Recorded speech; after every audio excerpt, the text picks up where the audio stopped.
各位师长、贵宾以及各位同学，大家午安，大家好。我是国立中兴大学森林所的束乔轩，非常荣幸能够担任今次讲座的司仪。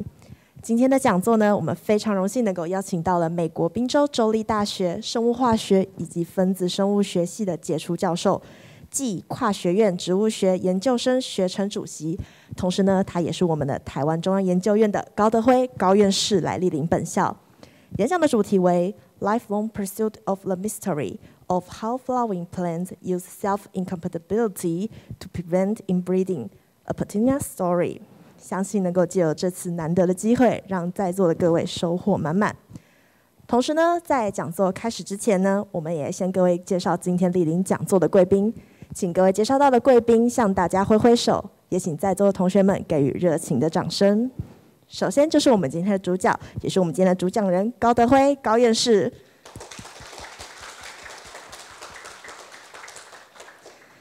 接下来是我们的陈全木陈副校长，生命科学系刘英明刘主任，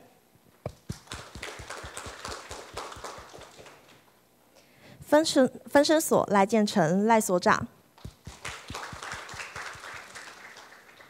同样是分生所四岛一郎教授，生命科学系严宏珍严教授，生命科学系黄蒙元黄老师，生命科学系黄浩轩黄教授，生技所吕冠如吕教授，生化所唐涵唐教授，森林系孙英璇孙教授，化学系陆大荣陆教授，农艺系邱婉仪邱教授。那也感谢其他生科院的师长同学们莅临参加。那么同样呢，在讲座开始前呢，我们有请高院士上台来为本次的演讲海报来做签名。那来，好，谢谢。好，没事，高院士请留步。高院士请留步。那同时，我们也为了感谢高院士不辞辛劳来到中兴大学进行演讲，本校特别的准备了一面象征最高荣誉的惠蓀琉璃讲座，要致赠给高院士。我们掌声有请陈副校长来上台为我们颁发讲座。好，谢谢。好，来，请稍等一下。那么接下来呢，同时呢，也请陈副校长来颁发的本校讲座的教授的聘书以及奖牌，也要致赠给院士。好，谢谢。生科院还有请那个来准备的精美礼品致赠。好，谢谢。那一样就是接下来我们还邀请了分生所来准备的精美礼品，那我们邀请就是分生所的赖建成赖所长来致赠。好，有请刚刚介绍到的几位师长们，就是到台前来跟我们的这讲者进行大合照。好，谢谢各位师长们，请回座。那我们现在就是请掌声邀请就是陈副校长上台来为我们的讲者进行引言，掌声欢迎陈副校长。那今天是我们中兴大学第166个场次的惠蓀讲座哦。那这个讲座其实是我们中兴大学最高学术的一个荣衔的一个讲座。那这个场次呢，很高兴我们邀请到来自美国的高德辉院士来进行这一场的这个讲座。那我花一点时间跟各位介绍一下我们高院士高院士是台大化学系毕业，1973年那接着就出国在美国留学进修，1980年代就拿到耶鲁大学的化学的博士学位。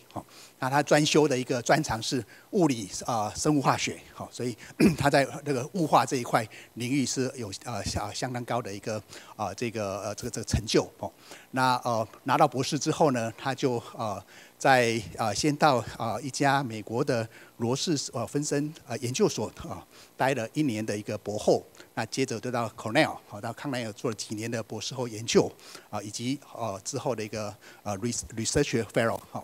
那接着就到了这个Penn State University 到宾州州立大学任教那在很短的时间内他从助理教授、副教授就很快进到这个正教授那到1999年他就接任了一个很重要的职位，就是一个跨学院的植物学这个学生的一个学程的一个主任那接了这个主任之后，到现在还一直是主任所以负责整个这个研究生学程的相关的一些事务招生课程我想这个是高老师在 Penn State 一个很重要的一个学术上的一个贡献。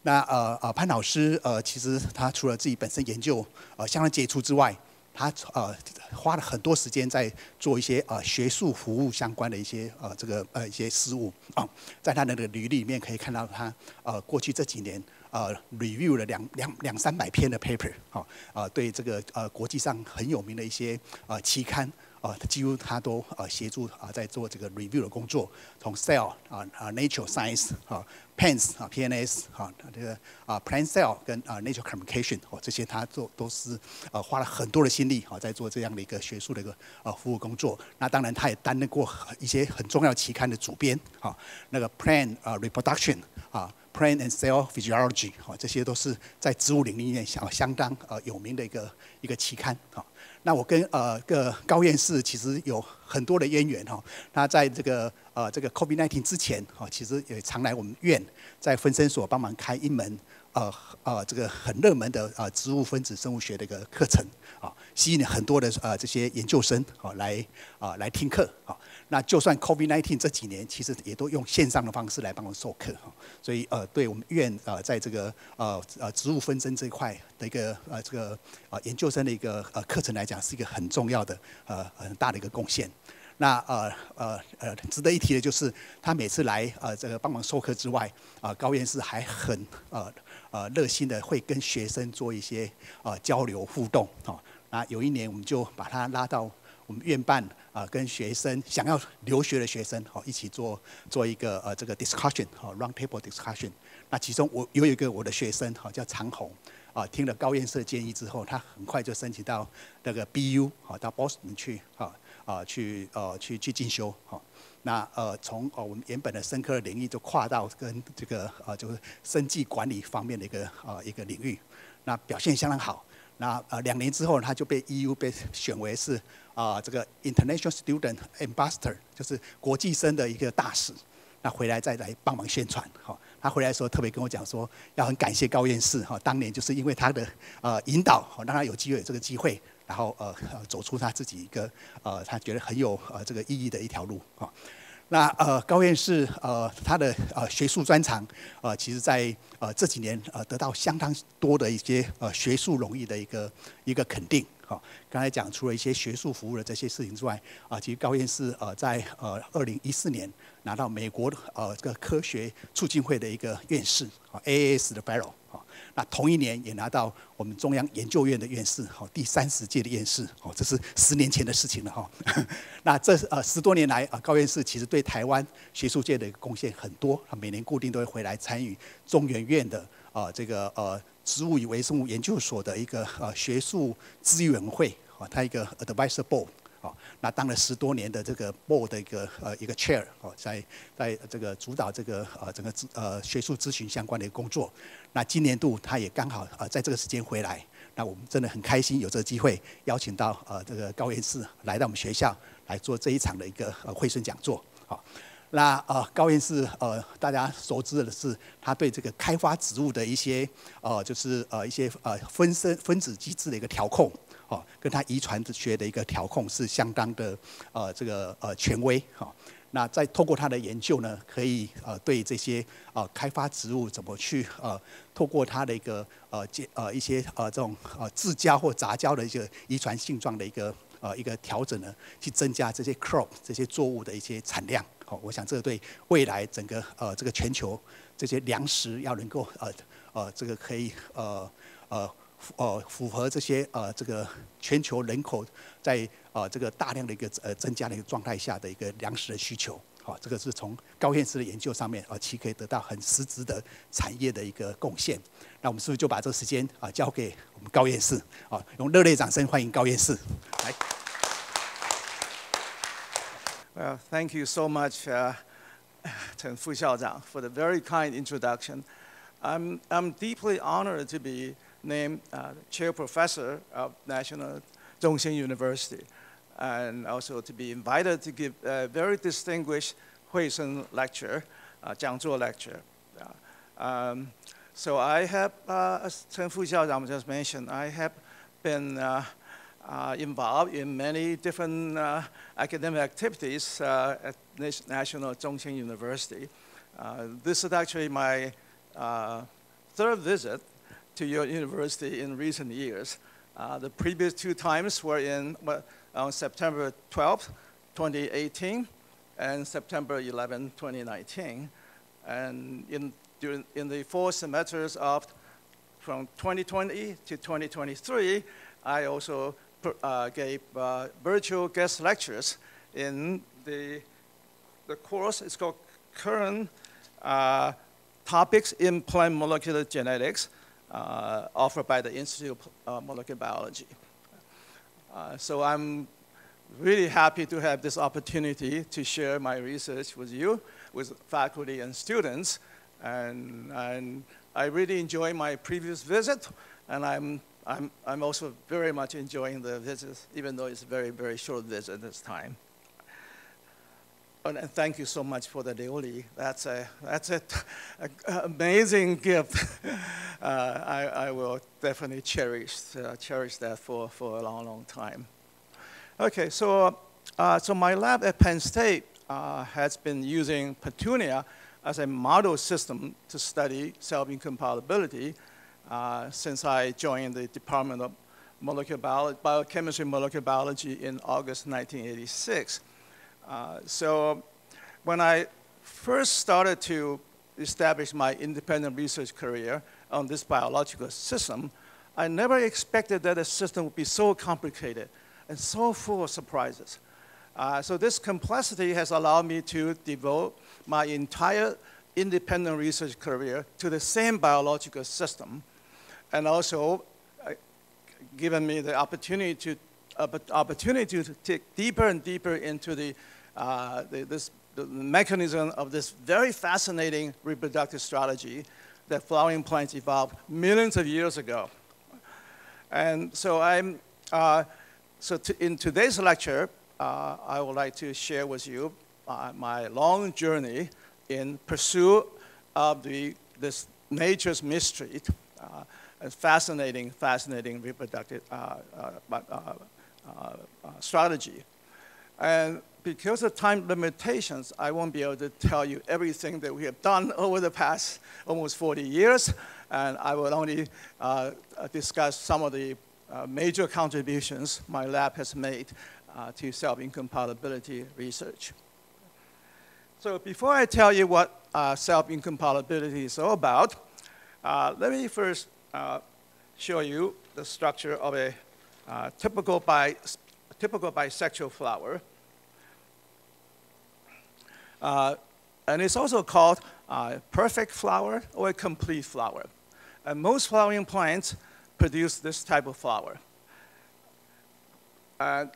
which contains the male reproductive organ. It's called the anther.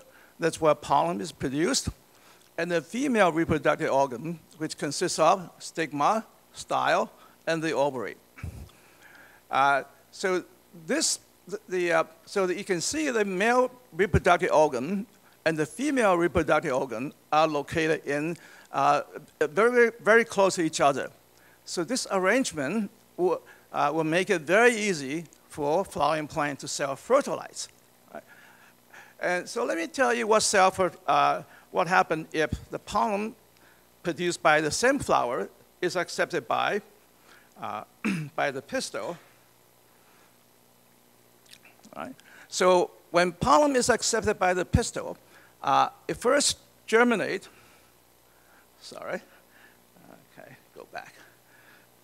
It first germinates on the stigmatic surface to form pollen tubes. Pollen tubes then grow through the stigma and the transmitting tract of the style to reach the ovary. And so pollen tubes, each pollen tube carries 2 sperm cells. when a pollen tube reaches the ovary, it will release both sperm cells into the embryo sac contained in the ovule, during which one of the sperm cell fuses with the egg cell to develop into a zygote.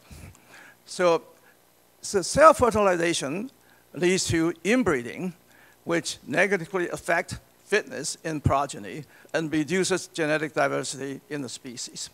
So inbreeding is bad for any organism, including plants.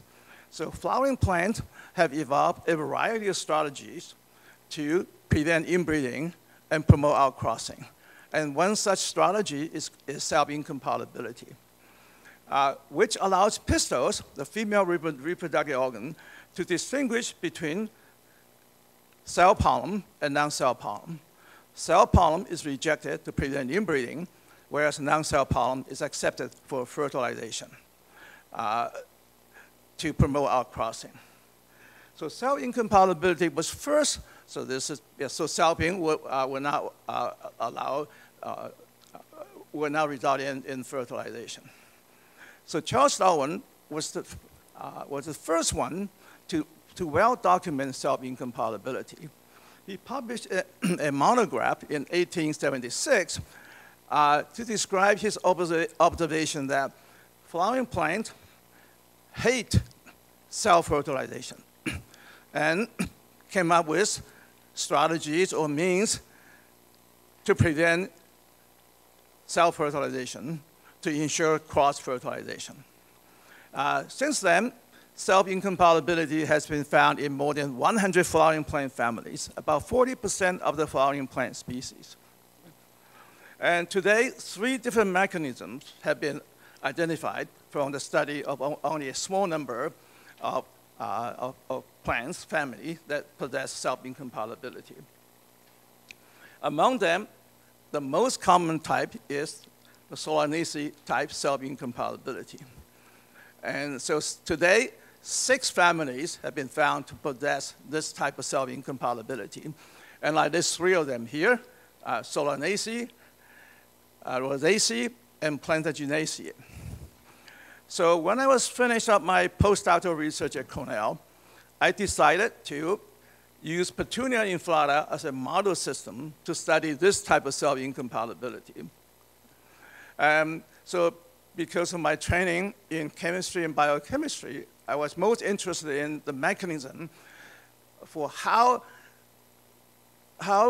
pollen and pistil, how self and non-self recognition, the mechanism of self-non-self recognition between the pollen and pistil.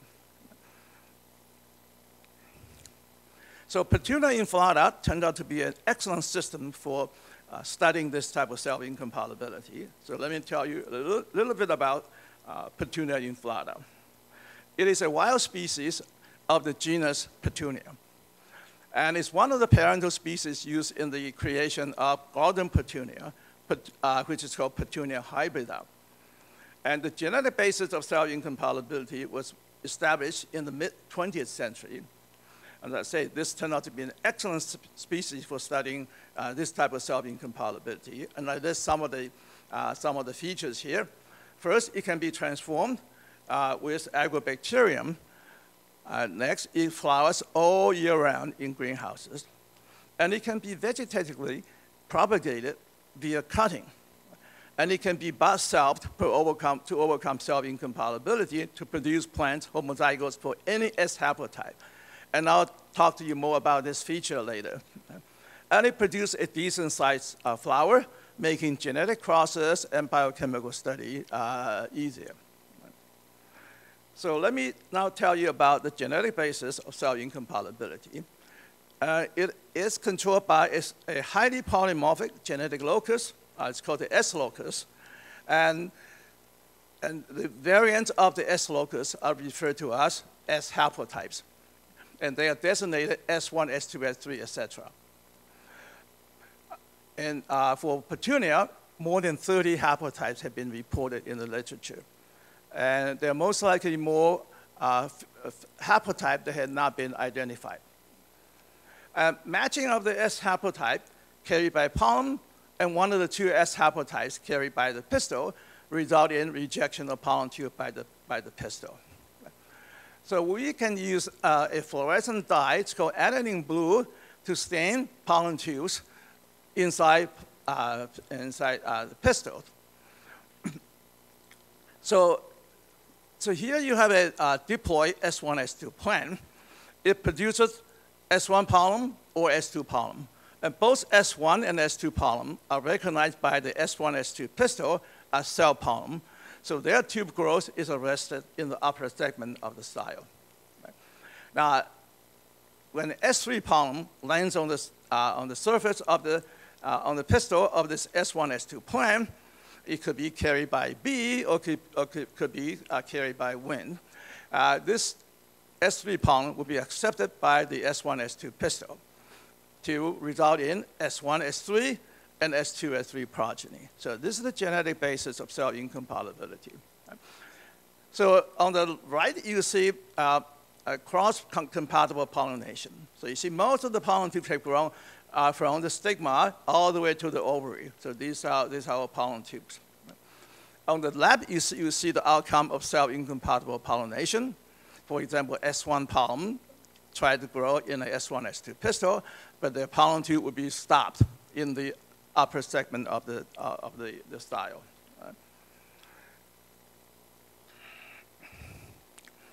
So, there are two questions. First, how does a pistil distinguish between cell pollen and non-cell pollen?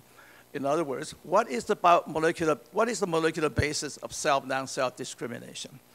Second, how does cell recognition result in growth inhibition of cell pollen tubes? In other words, what is the biochemical mechanism of cell rejection? So over the past almost 40 years, we have solved these two questions and more. So we first identified the S-ribonuclease gene that controls pistil function in 1994. It then took us almost 10 years to identify the first S-locus F-bar gene or SRF gene in Petunia. And so this work was published in 2004. And several years after we published this identification of the gene, it was thought to be the only gene that's involved in pollen function. But additional results obtained from my lab and from Professor Seiji Takayama's lab in Japan were inconsistent with this assumption. So this led to our two labs to show in 2010 that at least two additional SRF genes are required for pollen function. And then 4 years later, my lab used pollen transcriptomic analysis to show that a total of 17 SRF genes collectively control pollen function in S2 haplotype and S3 haplotype.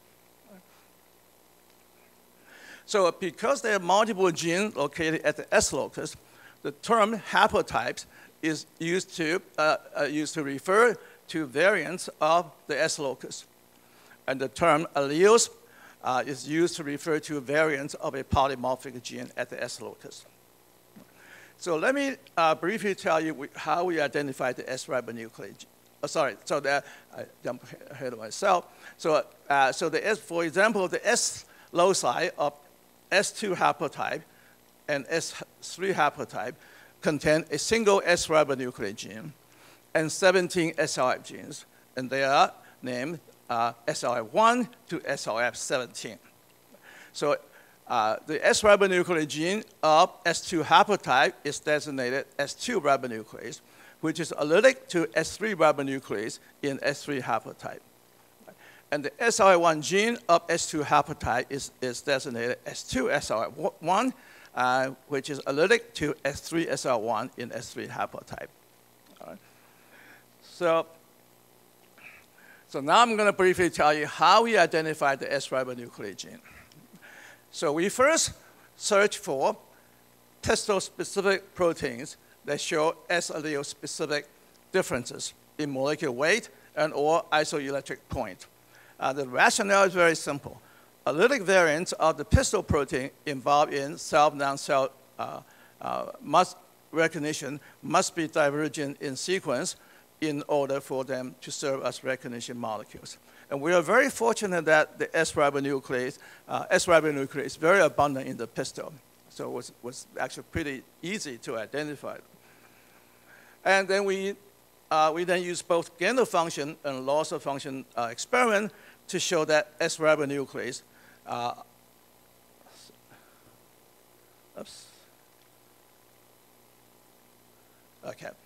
to show that the S-ribonuclease gene control by itself control the pistil function. So for the gain of function experiment, we introduce the S3-ribonuclease gene into S1, S2 plant. And then we found that the pistil of the transgenic plant expressing or producing S3-ribonuclease acquired the ability to reject S3 pollen. Conversely, when we use an antisense S3-ribonuclease gene to suppress the production of S3-ribonuclease in the pistil of S2, S3 transgenic plant, we found that the pistil of the transgenic plant lost the ability to reject S3 pollen, but can still reject S2 pollen. Right? So from these two experiments, we're able to show convincingly that S-ribonuclease is solely responsible for the pistil function in self-incompatibility. And so from sequence comparisons of a large number of S-ribonucleases from Petunia and from other Solanaceae species, we identified 5 conserved regions, C1 to C5, and 2 hypervariable regions. And among the conserved amino acid residue are these 2 histidines that are required for the ribonuclease activity. And we show that the ribonuclease activity of S-ribonuclease is essential for rejection of cell pollen, because when we replace one of the codon for one of the conserved histidine with an arginine codon, we found that S1, S2 pistils expressing the mutant S3 ribonuclease without the ribonuclease activity fail to reject S3 pollen. So that suggests that rejection of cell pollen tube is due to the cytotoxic effect of S-ribonuclease. And so all S-ribonucleases are glycoproteins with various numbers of ending glycan chains. Now, but we show that S-allele specificity of S-ribonuclease is encoded by the protein backbone and not by the glycan chains. Because when we replace the codon for asparagine, is this amino acid here, which happens to be the only N-glycosylation site of S3 ribonuclease, with a aspartate codon. And we found that S1, S2 pistils expressing the non-glycosylated S3 ribonuclease could still reject S3 pollen. So abolishing glycosylation does not affect the function of S-ribonuclease. So, and all the cDNA sequences for all S-ribonucleases predict a signal peptide at the N-terminal end. This is not present in mature S-ribonucleases. So S-ribonucleases are extracellular ribonucleases. They are synthesized in the transmitting tissue, as you see here, and then secreted into the transmitting tract, where pollen tubes are growing from the stigma to the ovary. And S-ribonucleases are taken up by growing pollen tubes. And I'll come back to discuss this later. All right, so bus selfing, I mentioned earlier, can overcome self-incompatibility to allow us to produce plants homozygous for any S haplotype. So bud selfing means self-pollination of immature flower buds. So on the left, you see Petunia flowers at different developmental stages. Right? Open flower stage, 1 day before flower opening, 2 days before, 3 days before, etc. And this classification is based on the length of the flower bud. On the right, you see a gel electrophoresis result of 2 different S-ribonucleases, indicated as G and F. So you can see their amount, they are produced at very low level until 1 day before flower opening. Again, 1D stands for 1 day before flower opening. So there's drastically increase their amount when they reach 1 day before flower opening. So immature flower buds actually are self-compatible because they do not produce sufficient S-ribonuclease to be able to reject cell pollen. So what we can do is we can take pollen from mature flower to pollinate immature pistil up to 2 days before flower opening and allow the pollinated flower buds to develop to maturity, and we'll be able to get seeds. Right? So this is how we're able to obtain plants homozygous for any S haplotype. All right, so now I'm going to move on to talk to you about identification of the pollen genes involved in pollen function. So I told you earlier that it took us 10 years to find the very first such gene. And so I'm not going to tell you anything about many of our failed attempts. I'm just going to tell you the approach that worked, which involved cloning and sequencing S-locus regions containing the S-ribonuclease gene. And the rationale is that the genes for the pollen and pistil functions in self-incompatibility must be tightly linked so that they can be transmitted as a single, as a gene unit to maintain S haplotype specificity. Now, intergenic recombination between homologous chromosomes could cause breakdown of self-incompatibility by generating different S haplotype specificity in pollen and pistil. So, for example, if recombination were to occur between S2 locus and S3 locus in the region between the S-ribonuclease gene and SRF1 gene, then this will result in the progeny that have either the S2 allele of S-ribonuclease and S3 allele of all 17 SRF genes, or S3 allele of the S-ribonuclease gene and the S2 alleles of all 17 SRF1 gene.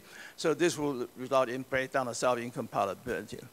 So breakdown of self-incompatibility due to intergenic recombination has never been observed in nature. So how do we clone a chromosomal region containing S2 ribonuclease? Well, we knew at the time that the S locus of Petunia is located in a subcentromeric region of chromosome 3. Recombination is suppressed in the centromere and subcentromeric region. So the physical distance, because of recombination suppression, the physical distance between any pair of S-locus gene is larger than the genetic distance. I'm sure you know how genetic distance is determined, right? Determined by the frequency of recombination in the chromosomal region between two different loci. So we reasoned that to have a good chance of identifying genes that are linked to the S-ribonuclease, a large chromosomal region containing S-ribonuclease must be examined. So we decided to construct a bacterial artificial chromosome library, or abbreviated BAC library, because the bacteria can accommodate much larger inserts. So it took us almost 2 years to construct a very good, high quality BAC library. And the probability of finding any region of the chromosome is almost 100%.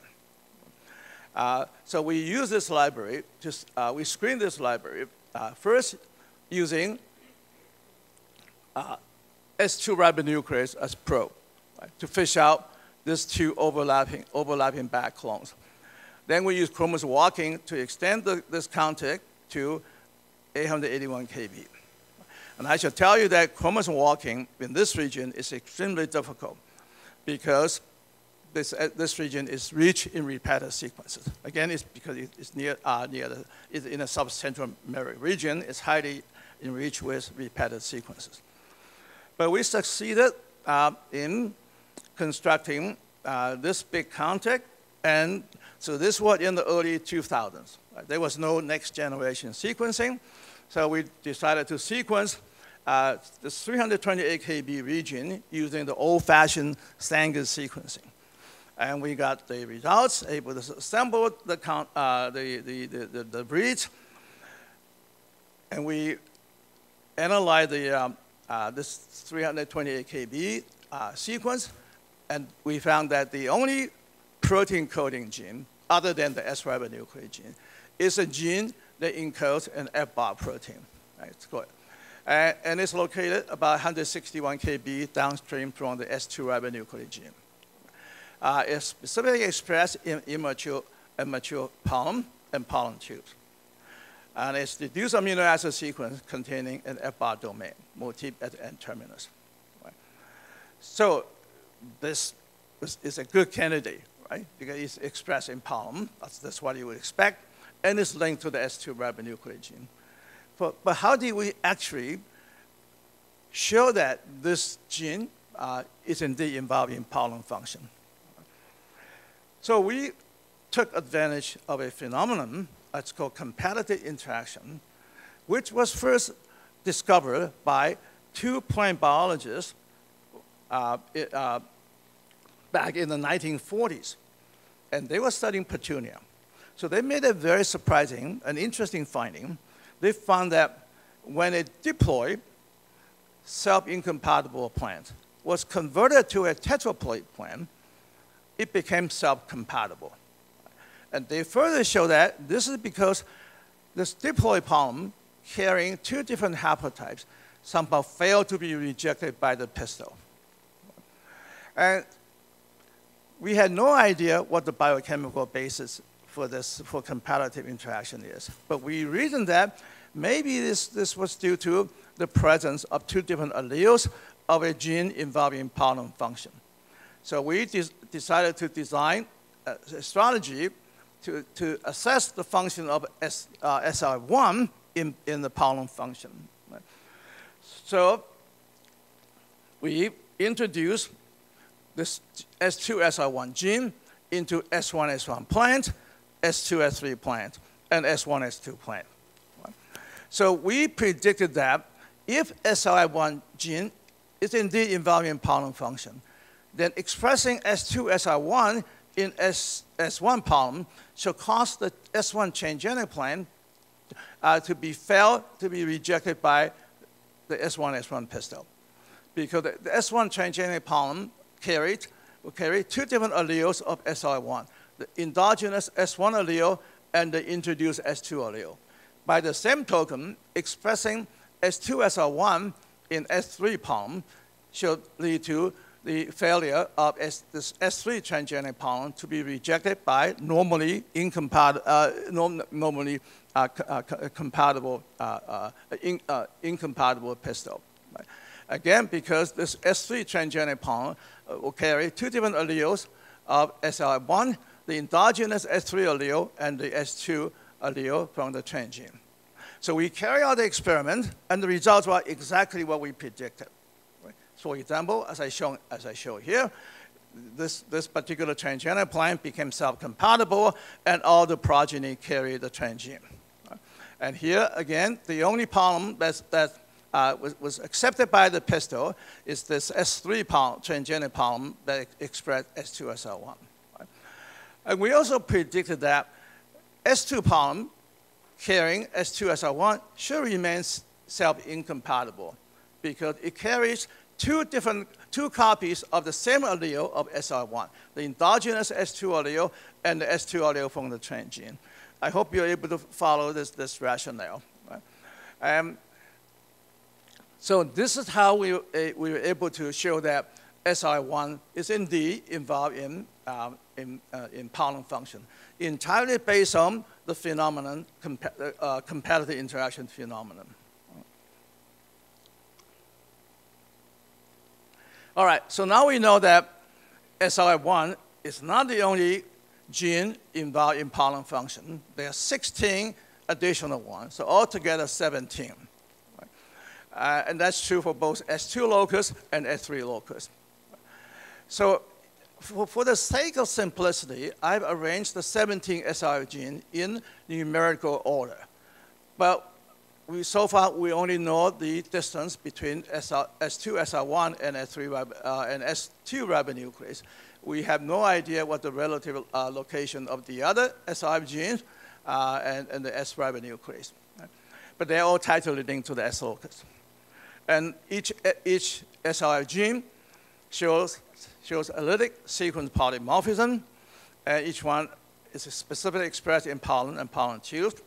And if you compare the deduced amino acid sequence, you found them to be 45 to 55% identical. By the way, I'll leave about 10 to 20 minutes at the end of the lecture. So if you have any questions, you can save them until at the end of my lecture. Okay, so now you know that there's a single polymorphic S ribonuclease gene, and there are 17 polymorphic SRF genes. So how do they work together in the cytosol of pollen tubes to result in specific rejection of cell pollen tubes? So, so this slide shows an S3 pollen tube growing in an S3 pistil. I'm sure you all know that this should be incompatible, right? Because S3 pollen, S3 haplotype is also present in the pistil. So in this case, when this S3 pollen tube is growing in an S3 pistil, S3 ribonuclease produced in the pistil is taken up by the pollen tube into the cytosol. And I told you earlier, the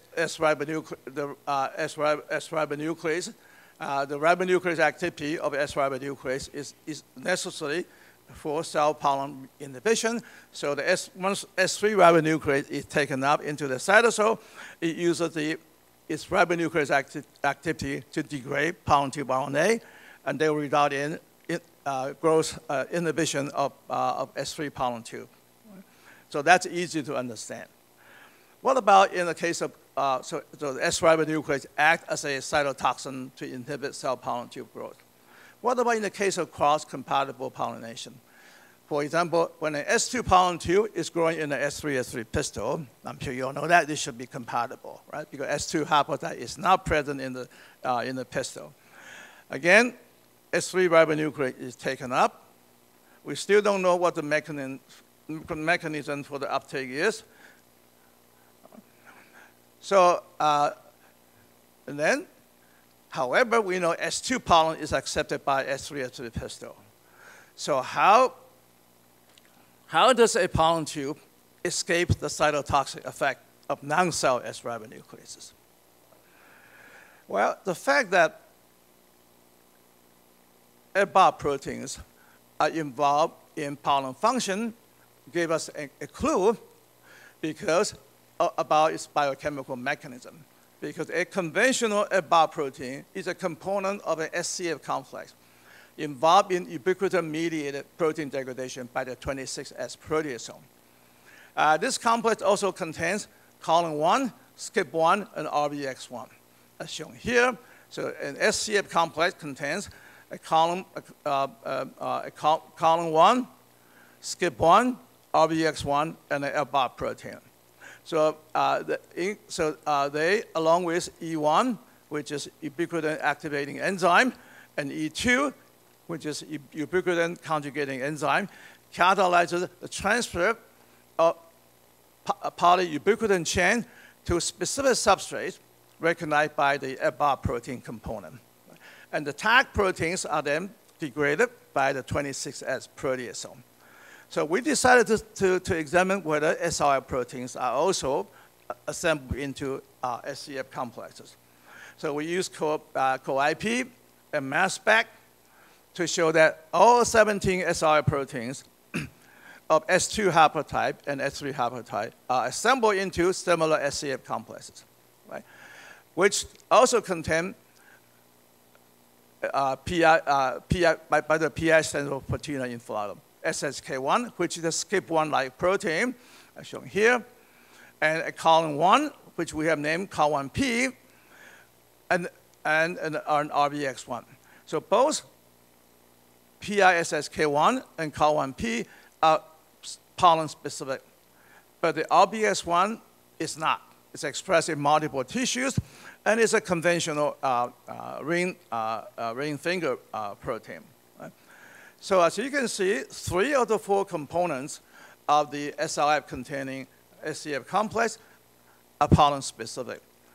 So this raises the question of whether they evolve to function specifically in self-incompatibility. And I'll come back to address this question later. All right.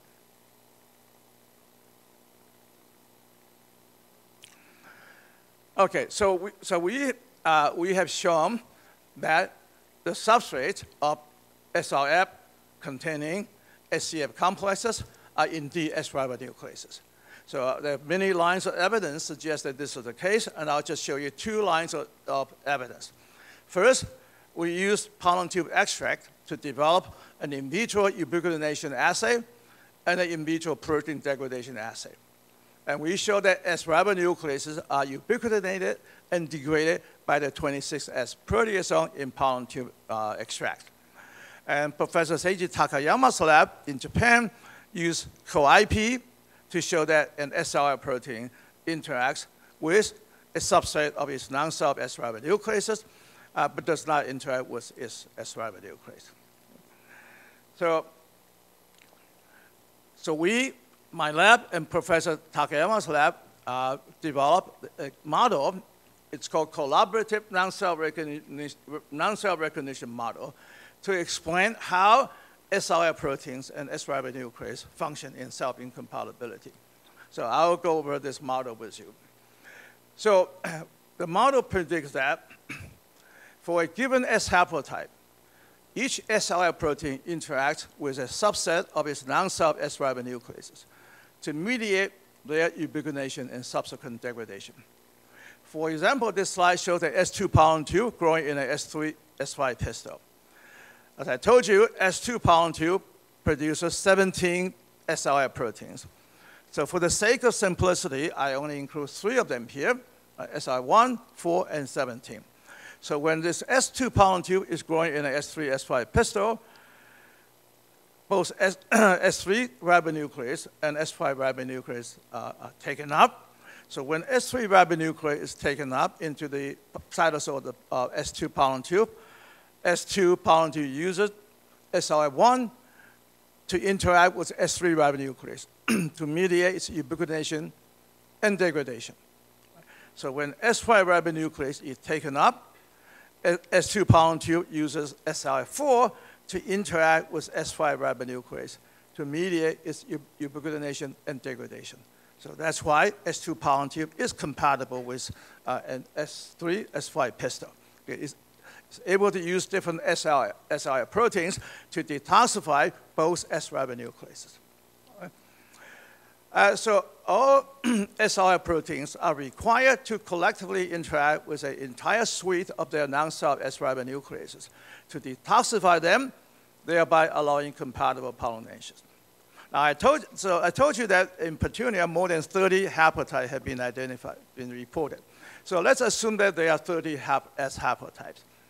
So the 17 SLF proteins produced by S2 pollen must be able to collectively interact with 29 non-self S-ribonucleases, right? So S1, S3, S5, up to S30. In order for S2 pollen tube to be compatible with pistils carrying any of the non-self S haplotypes, I hope it's clear. Right? So this is a remarkable mechanism. It's entirely based on protein-protein interactions. All right.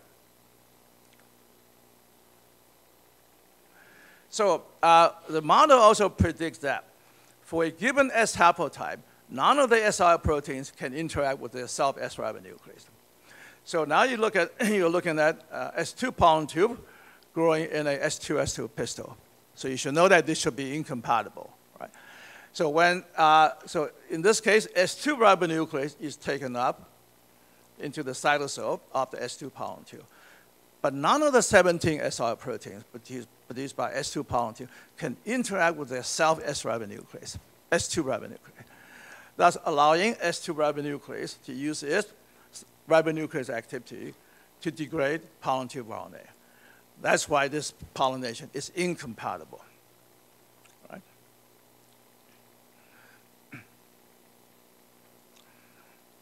So you might ask, how do we know that S2SR1 interact with S3 ribonuclease? Right? I just told you so, but I haven't explained it. So how do we know that S2SR4, let's see. How do we know that S2SR4 can interact with S5 ribonuclease to mediate its ubiquitination and degradation? So I'll explain to you how we were able to determine this relationship. Right? So I showed you this slide a little while ago, and I told you that when we express S2SR1 in S3 pollen, this will result in the transgenic S3 transgenic pollen not being able to be rejected by normally incompatible pistil. So now that you know the collaborative non-self recognition model, I'm going to use that model to explain this finding. Maybe it will be easier for you to understand. Right? So here you see an S3 pollen tube is rejected by S3 pistil, right? Because S3 haplotype is present in the pistil. So why? Because none of the 17 SRI proteins produced by the S3 pollen tube can interact with their self-S ribonuclease, right? Allowing S3 ribonuclease to degrade the pollen tube RNA. That's why the pollination is incompatible. Right? So when we use a pollen-specific promoter to express S2SR1 in S3 pollen to generate S3 transgenic pollen, and we found that this transgenic pollen tube is now compatible with normally incompatible S3 pistil. Right? I just told you this was our finding. So that suggests that when S3 ribonuclease is taken out by this transgenic pollen tube, it can be detoxified. So that's why you cannot exert a cytotoxic activity. So that our interpretation is that S2SR1 must be able to interact with S3 ribonuclease to mediate its ubiquitination and degradation. Okay. Now, but when we express another SRI protein, SRI4 from S2 pollen, we found that the S3 transgenic pollen tube was still rejected by the S3 pistil. So this would suggest that S2SRI4 cannot interact with S3 ribonuclease, right? Allowing S3 ribonuclease to degrade pollen tube RNA to result in inhibition of pollen tube growth. Right? All right, so so we have, over the past few years, we have used this time-consuming, labor-intensive, but very robust in vivo functional assay to determine the interaction relationship between SRI proteins and this S ribonucleases. Minus signs indicate no interactions. Plus signs indicate interactions. Blank spaces indicate that interaction relationship not yet determined. So altogether, we have determined 155 interaction relationship. So as you can see, consistent with our collaborative non-self recognition model, none of the 17 SRI proteins produced by S2 pollen can interact with S2, interact with their self-S ribonuclease. Right? And for S3 ribonuclease, only one of the SR protein, S2SR1, can interact with S3 ribonuclease. None of the other one can. But for S7 ribonuclease and S12 ribonuclease, 2 SR proteins can interact with each of them.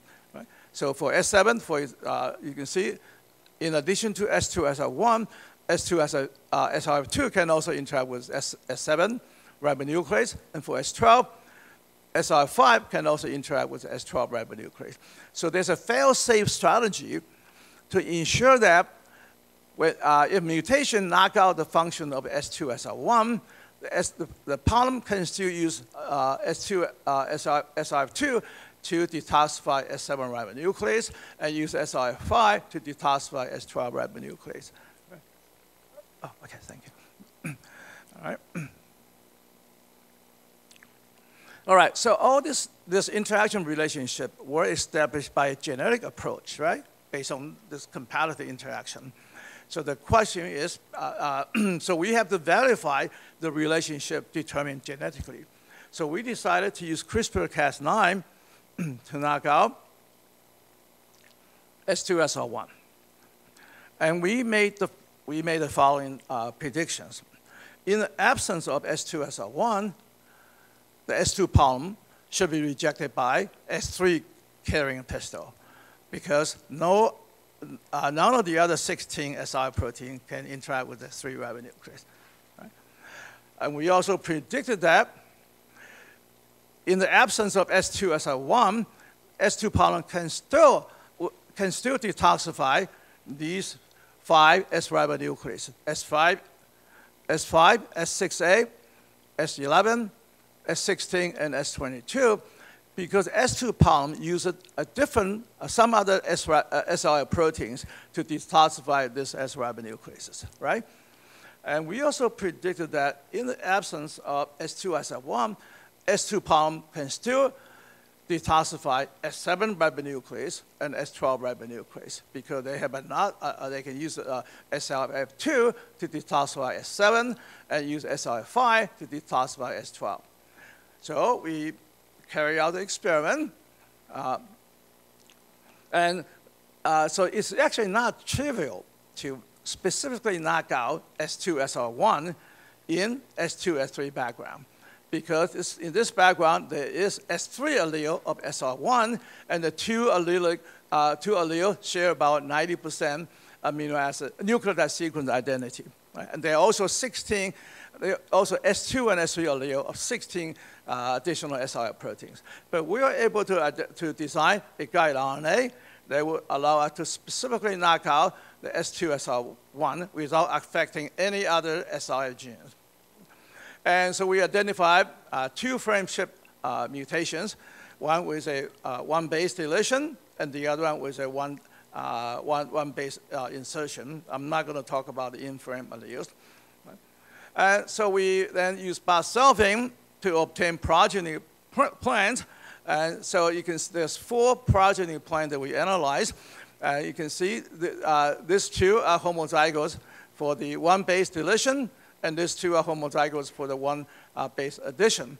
So this will allow us to assess the effect of each indel allele independently. And they all have S2 genotype. And we use pollen from these plants to pollinate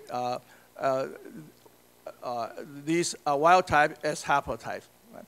And I'm not going to go over all the results, but just suffice to say that all the results are completely as we predicted based on interaction relationship. For example, when S2SR1 is knocked out, the pollen is now rejected by S3 pistol.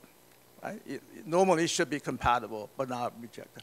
And then, but still accepted by S7 pistols and S12 pistols because of functional redundancy. Right? And it's not affected this mutation does not affect the pollen's ability to be accepted by these pistols because S2 pollen uses some other SLF protein to detoxify this S ribonuclease. Now, one very important result I want to point out is here. We also use a S3 plant in which the production of S3 ribonuclease was completely suppressed by antisense S3 ribonuclease gene. So as you can see, S2 pollen is accepted by the pistol. Right? So as long as there's no S ribonuclease present, you don't need SRF protein to detoxify. So this supports the idea that this toxicity, the rejection of S2 pollen, in this case by the wild type S3 pistol, is caused by the toxicity of S3 ribonuclease. All right, so I'm gonna skip the detail. Okay, I told you earlier that both the calling one component and the skip one component of the SCF, SRF containing SCF complex are pollen specific. Right? So that this raises two questions. But raise the question: COL1P and SSK1 evolved. Did they evolve to specifically function in SRF? Also, we wanted to show this is really our model. We want to confirm that indeed SRF protein has to be assembled into SCF complexes in order for them to function in self-incompatibility. So the question is, are both COL1P and SSK1 essential for pollen to detoxify all non-cell S-ribonucleases to allow cross-compatible pollinations? Right? So to address this question, we separated knockout COL1P and SSK1, again using CRISPR-Cas9. So let me first show you the result of the SSK1 knockout. Again, we were able to obtain in their alleles, one base insertion allele and a two base deletion allele of SSK1. And then we use self-in to obtain progeny plant, as you see here. Both are homozygous for the S2 haplotype, and this one is homozygous for the 2T deletion, two base deletion allele, and this one is homozygous for the one base additional allele. And so we carry out a large number of crosses. As you can see, both the original T0 plant and the Basel plant, the pollen is now rejected by all these normally compatible pistils, right? So the numbers in parentheses indicate the number of pollination we carry out, and minus sign indicate incompatible pollination. Whereas the wild type, pollen from the wild type plant is fully compatible with this. Right? Again, we use the antisense plant in which the S3 ribonuclease is completely suppressed, and the pollen is compatible with them. Right? So to make a long story short, we are able to conclude that, yeah, indeed, SSK1 specifically functions in SI because as long as there's no S-ribonuclease present, the pollen development and pollen function are normal. And also, it's indeed essential for the assembly of all SRF containing SCF complexes to allow pollen to detoxify all non-cell S-ribonuclease to allow cross-compatible pollination. All right, next, we also use CRISPR-Cas9 to knock out COL1P. And so here we showed you we have obtained a one base insertion allele and a 7 base deletion allele. But to our surprise, pollen of a PI COL1P knockout T0 plant and the Basel progeny plant, homozygous for each interallele, remain compatible with pistils producing non-self S-ribonucleases. As shown here, this plant has has one of the knockout allele of COL1P, but the pollen is still accepted by this pistil, showing that knocking out in the absence of COL1P, pollen can still detoxify non-cell S-ribonuclease. So what's going on here? Well, we made a hypothesis, and I'll tell you that it turned out to be true. So we examined the genome, Petunia inflata genome. We found that it encodes 5 COL1 proteins, and obviously you have the COL1P and 4 additional ones. And among them, COL1B is most similar to COL1P. They share about 95% amino acid sequence identity. So we think maybe it's possible that P and B can function redundantly. Right? In other words, in the absence of P, B may interact with, may substitute for P to be assembled into SRF containing SCF complexes. Right? So in order to test this hypothesis, we use CRISPR-Cas9 to knock out B, right? And we obtain a 1 base deletion allele and an 8 base deletion allele. And then we cross, right? We cross those P knockout plants with B knockout plants. To make a long story short, I'm just going to show you the 3 representative plant here, down here. So this plant, the first one, as you can see, is homozygous for the 7-base deletion allele of P, but contain a wild-type B gene. And this plant is homozygous for the 1-base deletion allele of B, but carry wild-type P. And this one is homozygous for this 7-base deletion allele of P and 1-base deletion allele of B. So the first plant produced a functional B, and the second plant produced a functional B, that's right. And the second plant produced a functional P, and the third one does not produce any functional P or B. So we use pollen from this plant to pollinate these wild-type pistils. So you can see in the first two, for the first two plants, pollen can grow all the way to the bottom of the style, right? Suggesting that B alone and P alone is sufficient for the pollen to detoxify non-cell S ribonuclease. But when both P and B are knocked out, then pollen can no longer detoxify non-cell S ribonuclease. So you can see all the pollen tubes stop in the middle. And again, we use this magic plant, S3S3, that has the S3 ribonuclease completely suppressed. So you can see, in this case, pollen tube can grow all the way, right? So again, confirm that the rejection of cell pollen tube is indeed caused by the toxicity of S ribonuclease. So this result, our result, actually contradicts the results from Professor Seiji Takayama's lab. They studied Petunia hybrida, which is as I mentioned earlier, it is a horticultural species. And it was created by crossing Petunia inflata and Petunia axillarius. And Takayama's lab showed that in Petunia hybrida, P is absolutely essential for the pollen to detoxify non-self S ribonuclease. So we decided to examine this contradictory result. We first showed that in an in vitro experiment that colon B from hybrida actually can be assembled into SLF containing SCF complexes. Right? So there's nothing wrong with B when you express it in vitro. But then we found that there's a DNA transposon element inserted in the promoter region of colon B of hybrida. We also found this DNA insertion transposon element inserted in the same region of B from Petunia axillarius. So obviously, Petunia hybrida inherited the B gene from this parent, not from the inflata parent.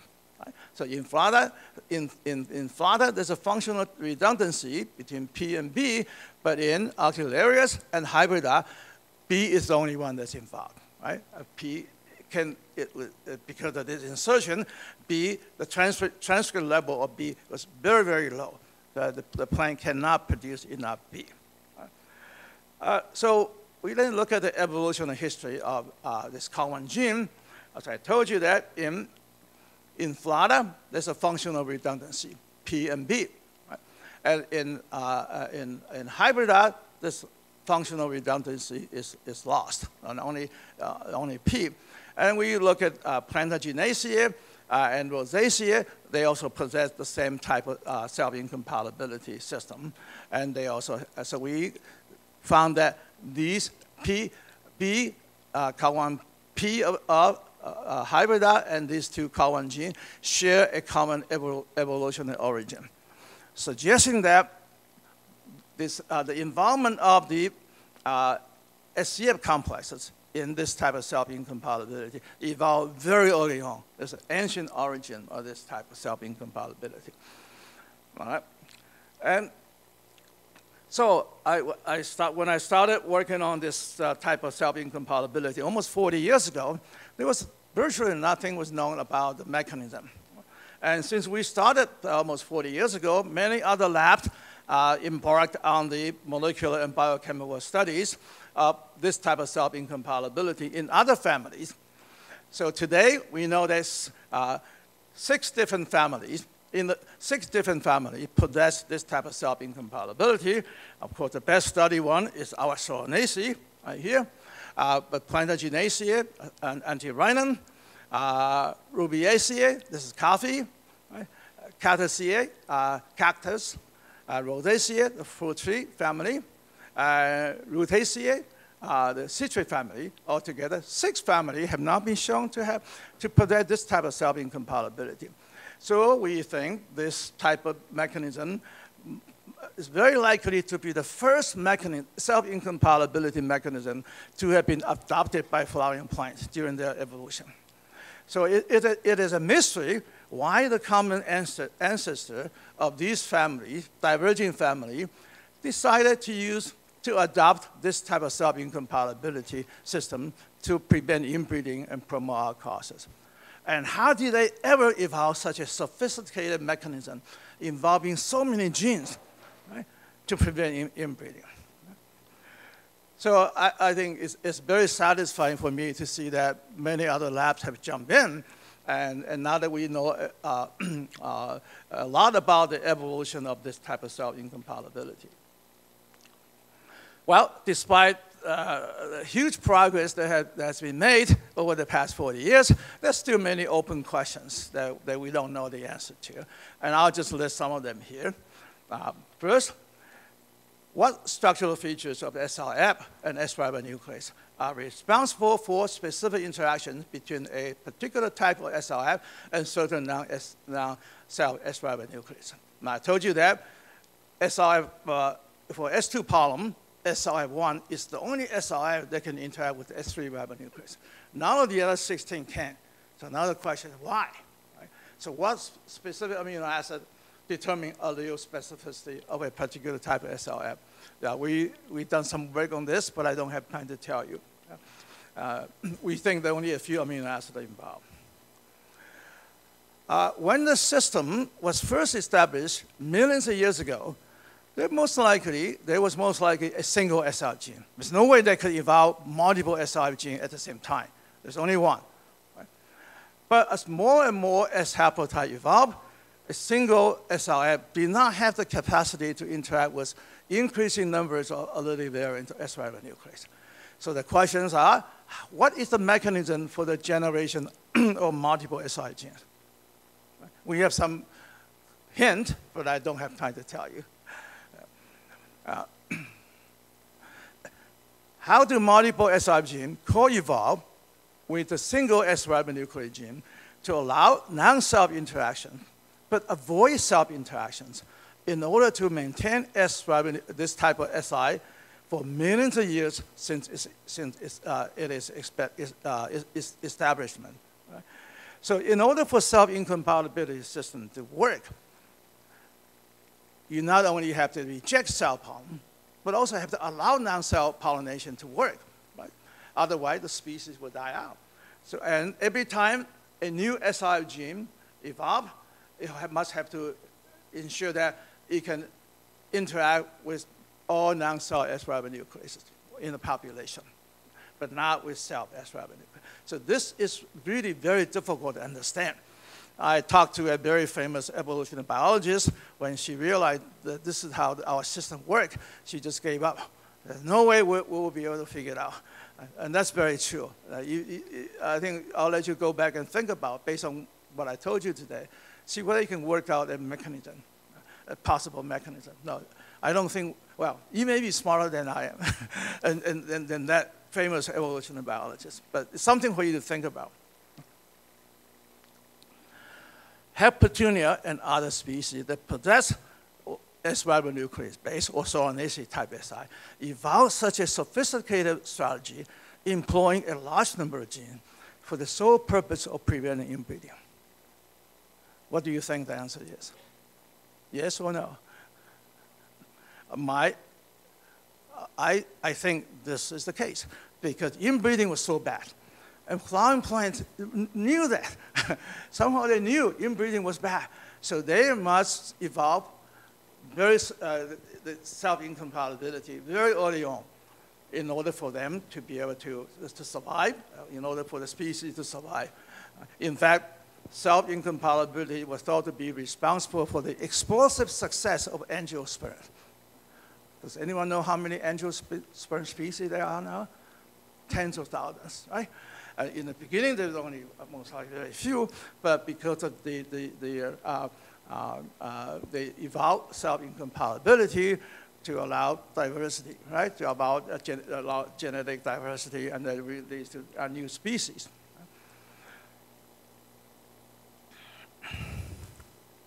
All right, so I'm going to leave you with this homework assignment.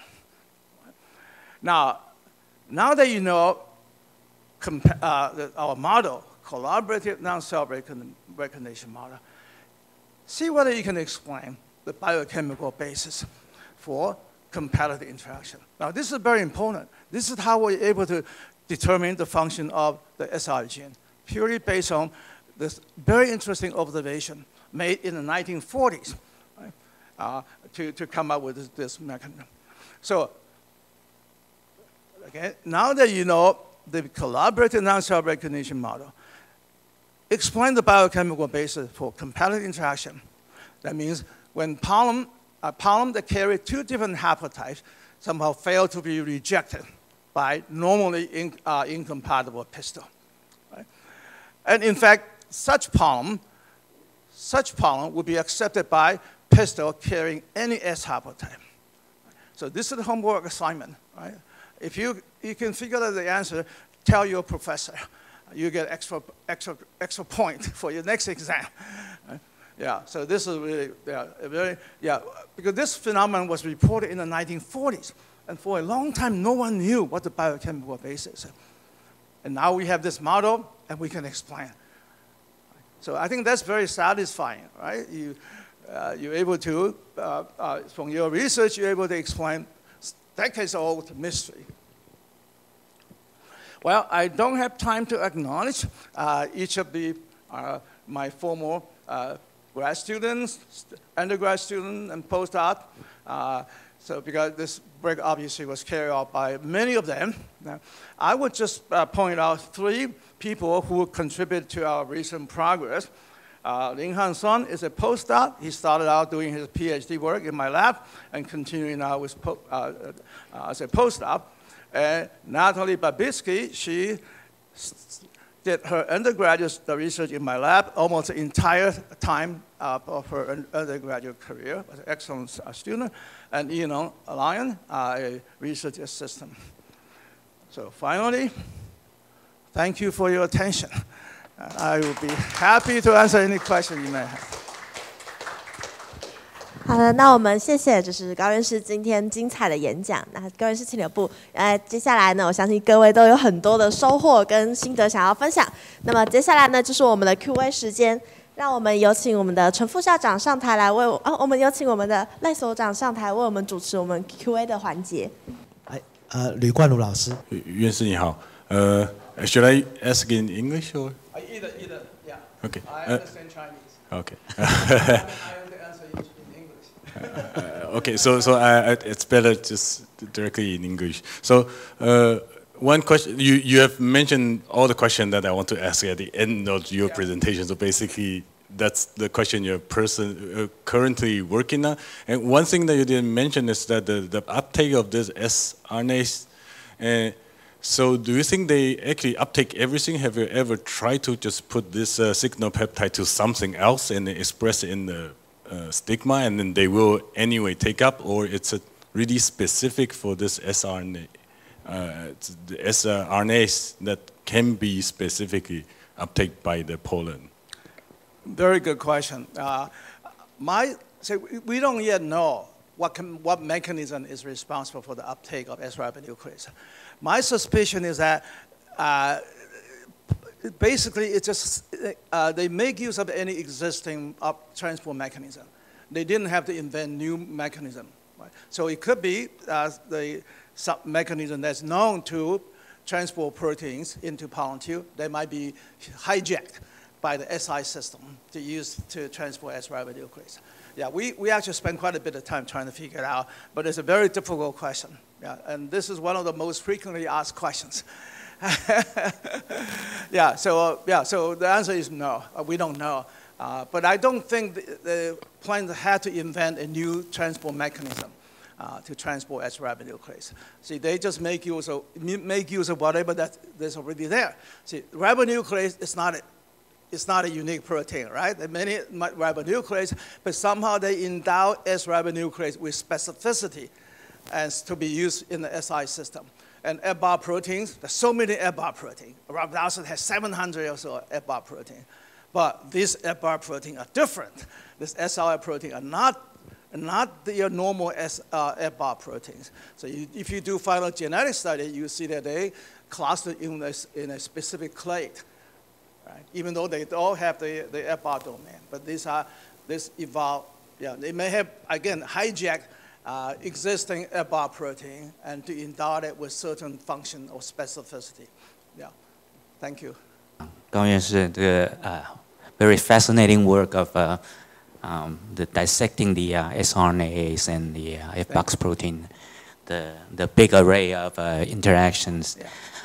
And you also mentioned that the interaction between the F-box protein and the target protein, the sRNAs, hasn't been really fully understood yet. The interaction of specificity, basically. Now you have a big array of data. Have you ever maybe tried to resolve the question of maybe the sequence-dependent interaction by, say, using a artificial intelligence model, try to predict what that structure might be? Very good question. This is actually an ongoing project. So we, well, of course, nowadays everybody uses AlphaFold to predict interaction between siRNA proteins and between proteins. And so we have some idea about where the interacting interface between a particular pair of siRNA protein and S-ribonuclease. So in our case, you can see that we have, we really have a treasure trove. Let me see whether, where's the, okay, yeah. So we are actually, as we speak now, we are using AlphaFold to predict, sorry. So you see, so for example, if you model the interaction between, let's see. Yeah, so we actually have modeled the interaction between S2-SR1 and S3 ribonuclease. And we have identified several potential amino acids that might be involved. And we have made some mutagenesis. And the first few amino acids we made changes did not have any effect. But now we have a better idea about which one we might have to make. And there's also a loop region that seems to stabilize the interaction between these two. And we have so many negative control here, right? So we can model the interaction between, for example, SR2 and S3, and we actually did that, and that interface is not there. Right? So you just look at this table, you can see there's a lot of interesting pair you can study. So at this time, we are modeling quite a few positive interacting pairs, and also negative, no pair that do not interact. Yeah. And we're able to reconstitute the SCF complex in vitro. Well, not exactly in vitro, actually in the insect cells. Yeah. And then we can study how they interact with S-ribonuclease. Yeah. So this is the whole biochemistry. So I studied chemistry at Taida and also at Yale, but I'm very interested in biochemistry. And of course, there's a lot of genetics. So everything then comes down to biochemistry, protein-protein interaction. But the magic thing is so specific, right? So if there's any leakage of the, if the interaction didn't work well, then some incompatible palm may become compatible with a pistol, but this has never happened. So whenever we have a student that joins the lab, I always tell the student to go to the greenhouse to do pollinations, right? To see self-incompatibility in action. Very, very, very, very precise. It's amazing, but it all comes down to protein-protein interactions. Yeah, I think this is really a fascinating system. That's why I've been studying this for almost 40 years, and there's still more questions to study. but I'm running out of time. Before you think of any question, I just want to say that when one day, if you become an independent researcher, I'm sure you have to think about what project you like to work on. And it's very important to pay attention to biological questions. Right? Think about what biological question you want to study, and what will be the best organism that allow you to study the biological question. For self-incompatibility, obviously, you got to study plants, right? And this has been, the system evolved so many years ago, and it's still going very strong, right? So it's just a long, it has sustained an evolution. So this is the kind of biological system is not only fascinating, but also has a long-term sustainability. Right? So you can keep uncovering new questions. And every time you find something, then you say, oh yeah, this is something else that I can work on. Yeah, so I think it's very important to identify specific biological question that has a long-term potential. And as like Suozang mentioned, I got my first NSF grant in 1987, and I've been funded since then. It's almost 40 years now, and that really allows me to have the resources to enjoy, to do the work that I enjoy doing. And I think that's the best in the world. Yeah. And I've had many excellent students. They were also very interested in the system and very passionate about what they do. And sometimes they want to get to the bottom of the question more so than I do. And they will do things without even telling me about it, and then only tell me after they have finished. So I think this is the kind of student we like to have. And they are very motivated and very proactive. And they keep thinking about what to do next. And then the advisor don't have to think too much.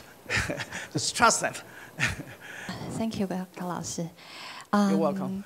Thank you for the wonderful talk. I'm just wondering, I'm not in the flowering plants field, so I'm just curious about the evolutionary part of SLF proteins. Mm-hmm. So I'm just wondering, for example, the number of the genes or the complexity, are they correlated with the evolutionary paths of different species, at least in Petunia?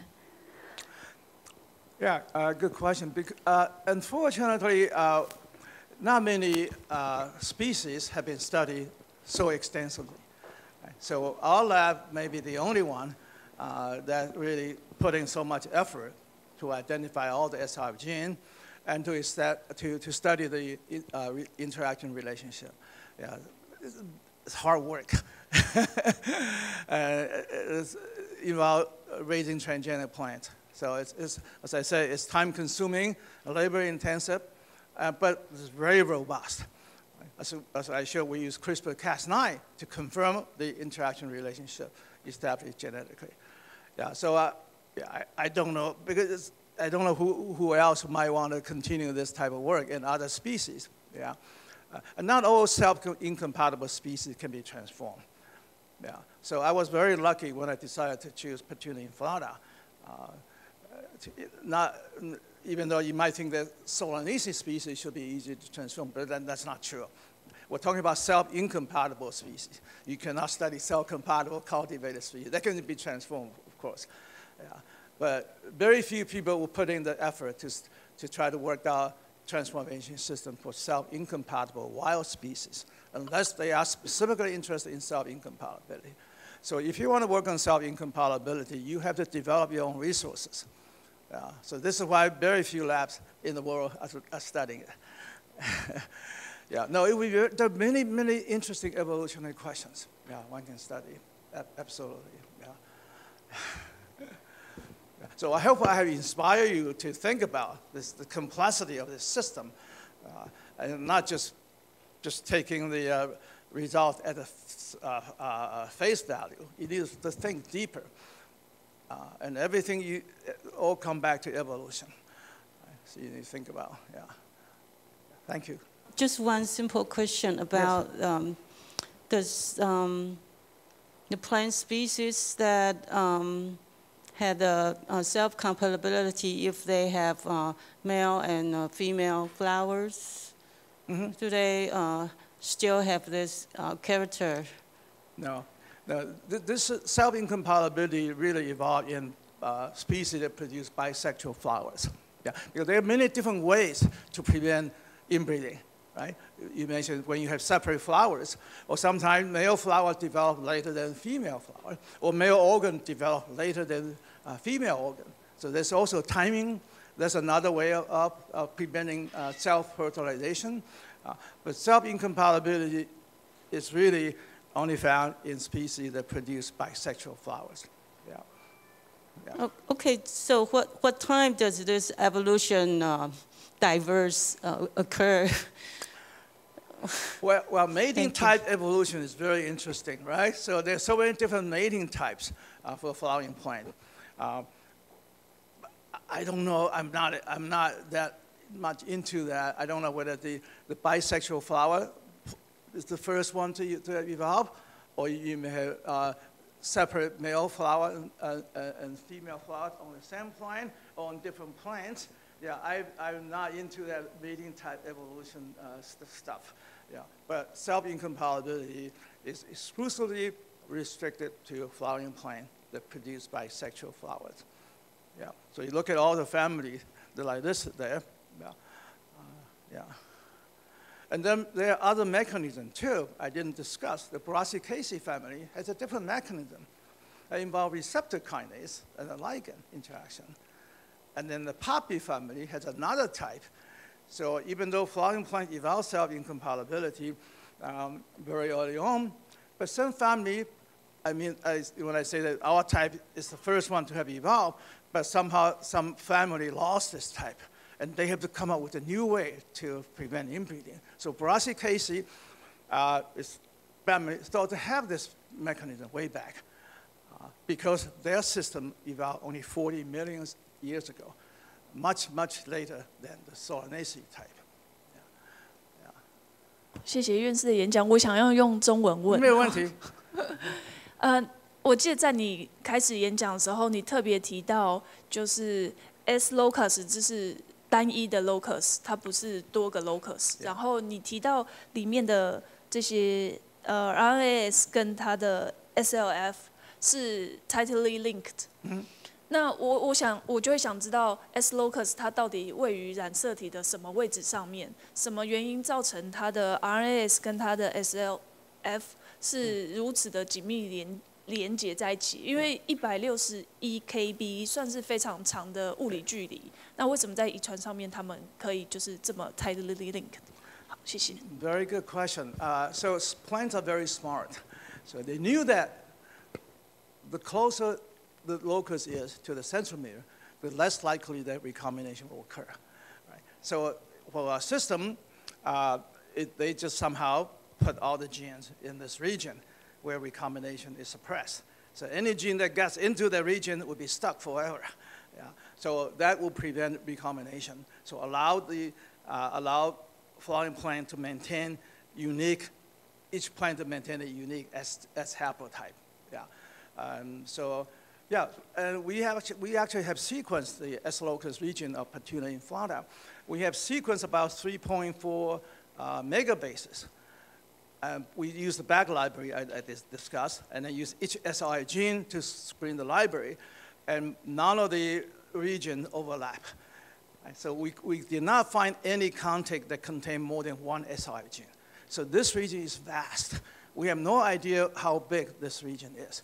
3.4 megabase did not cover, maybe only cover a small percentage of this region, but there are a lot of repetitive sequences in it. And the repetitive sequence between different haplotypes are completely different. Yeah, so there's no way they could recombine. Yeah. So yeah, no, it's very interesting. But that's not true for other type of mechanism. Yeah. And for example, the Brassicaceae type, the S locus is very compact. And they only need one female gene and one male gene. Very boring. And so no other system is as complicated as our system, involving so many genes. Yeah. So the answer to your question is they chose the right location. How did they know? Yeah, no, recombination has never been observed in nature. Yeah, it's fascinating. So you have to have more respect for plants. Seriously. Well, if you want to go study, if you want to study abroad, you have to start.